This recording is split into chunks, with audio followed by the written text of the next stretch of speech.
di Santapan Rohani Pagi.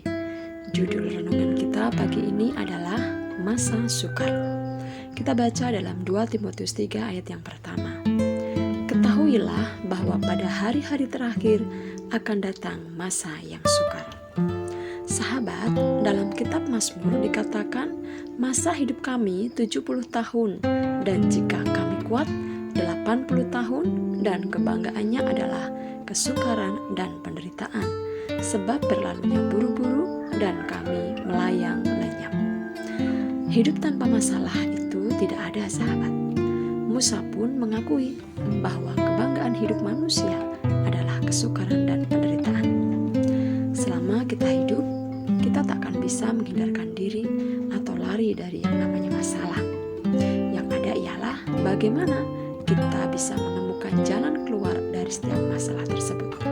Jadi, kita tidak perlu mengasihani diri sedemikian rupa saat dalam masalah. Sebab bukan kita saja yang mengalaminya, tetapi semua orang tanpa terkecuali. Dan dimanapun mereka berada juga mengalami hal yang sama. Sahabat, mungkin timbul pertanyaan di dalam hati kita. Mengapa masalah, penderitaan, ataupun tekanan seringkali menimpa hidup orang percaya? Kita tidak perlu terkejut lagi, sahabat, sebab Kristus sudah menyampaikan hal ini dari sebelumnya. Ini ditulis dalam Yohanes 16 ayat yang ke-33. Dalam dunia kamu menderita penganiayaan, tetapi kuatkanlah hatimu, aku telah mengalahkan dunia. Masalah selalu ada karena kita hidup di tengah-tengah dunia, di mana orang-orangnya memiliki kecenderungan untuk berbuat jahat. Itulah sebabnya keberadaan orang percaya di dunia ini seperti domba di tengah-tengah serigala. Namun meski demikian, kita tidak perlu takut, sahabat, karena Roh Kudus yang ada di dalam kita lebih besar daripada roh yang ada di dalam dunia. Dan Kristus telah mengalahkan dunia. Kepada Timotius, Rasul Paulus mengingatkan bahwa pada hari-hari terakhir, menjelang kedatangan Tuhan yang kedua kalinya, akan datang masa yang sukar.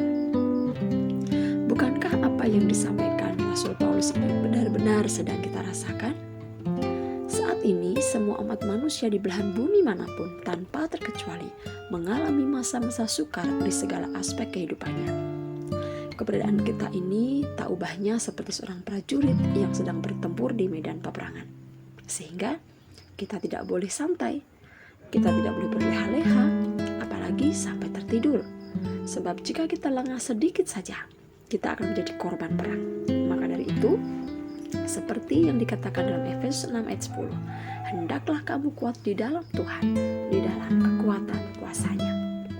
Nah, sahabat, selama menjalani hari-hari di dunia ini, tak seorang pun dapat melepaskan diri dari masalah, dari krisis, sakit penyakit, kesukaran, tekanan, dan sebagainya. Bagaimanapun juga, hal-hal itu adalah bagian dari kehidupan manusia. Sesungguhnya, semua orang takkan pernah rela hati ketika mengalami masalah. Walau kenyataannya, hampir semua orang pasti pernah mengalami semuanya itu. Masalah dan penderitaan itu datang bukan karena dicari, bahkan bisa saja datang tiba-tiba tanpa diundang sekalipun. Kita sudah berusaha untuk lari menghindarinya, namun pada akhirnya datang dan melanda hidup kita. Sahabat, situasi-situasi sukar yang sedang terjadi tentunya bisa membuat banyak orang menjadi lemah, menjadi takut, khawatir, dan bahkan putus asa. Namun ingat, sebagai anak-anak Tuhan yang mempunyai sandaran firman Tuhan, tentunya kita memiliki kehidupan yang berbeda dari orang-orang dunia.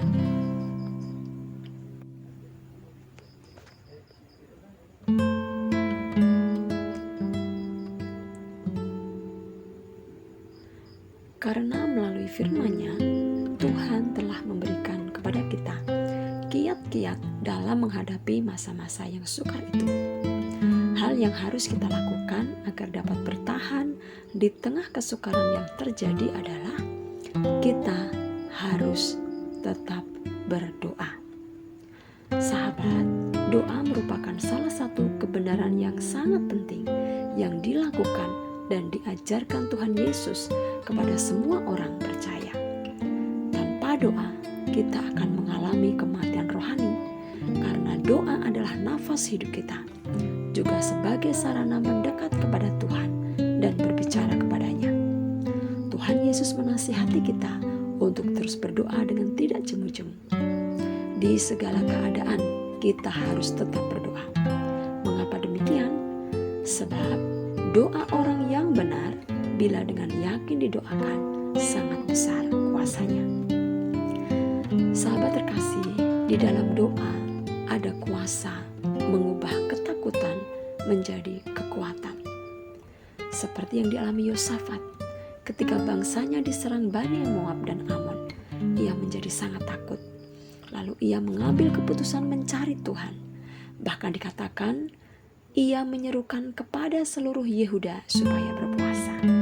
Nah, sahabat, ketakutan yang ada dalam diri Yosafat berubah menjadi kekuatan yang dahsyat. Ia dengan penuh keberanian maju berperang dan akhirnya tampil sebagai pemenang.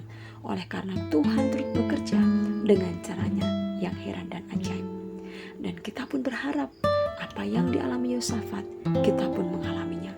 Ketika persoalan, masalah, pergumulan hidup datang dalam kehidupan kita, kita akan melihat Tuhan turut bekerja dengan caranya yang heran dan ajaib. Nah, sahabat, firman Tuhan pagi ini boleh menguatkan kita semua bahwa sekalipun Tuhan izinkan masa sukar itu hadir dalam hidup kita, harus kita alami, tapi tetap percayalah, Dia Allah yang setia. Dia tidak pernah meninggalkan kita. Dia selalu setia mengiring kita. Dia selalu melindungi kita. Oleh karena itu sahabat, jangan jemu-jemu untuk berdoa. Jangan pernah berhenti berdoa. Sebab ketika kita berhenti berdoa, itu berarti kita berhenti bernafas secara rohani. Dan kita akan mengalami kematian. Sahabat, percayalah, kuasanya dahsyat, menguatkan kita, memampukan kita menghadapi masa sukar. Mari kita berdoa. Tuhan Yesus, kami terima kasih. Kami sangat bersyukur. Engkau sangat baik dalam hidup kami. Dan kalau mungkin hari-hari ini kami sedang mengalami masa-masa yang sukar, kami tetap percaya satu hal, bahwa Engkau Allah yang setia. Dan kami tetap berharap kepadamu Tuhan. Beri kami kekuatan, beri kami kemampuan untuk menghadapi masa-masa sukar dalam hidup kami. Kami belajar mengandalkan Tuhan, karena kami tahu di dalam Engkau ada jalan keluar dan pengharapan. Terima kasih Tuhan, dalam nama Tuhan Yesus kami berdoa. Amin. Selamat pagi sahabat, selamat beraktivitas, dan Tuhan Yesus memberkati.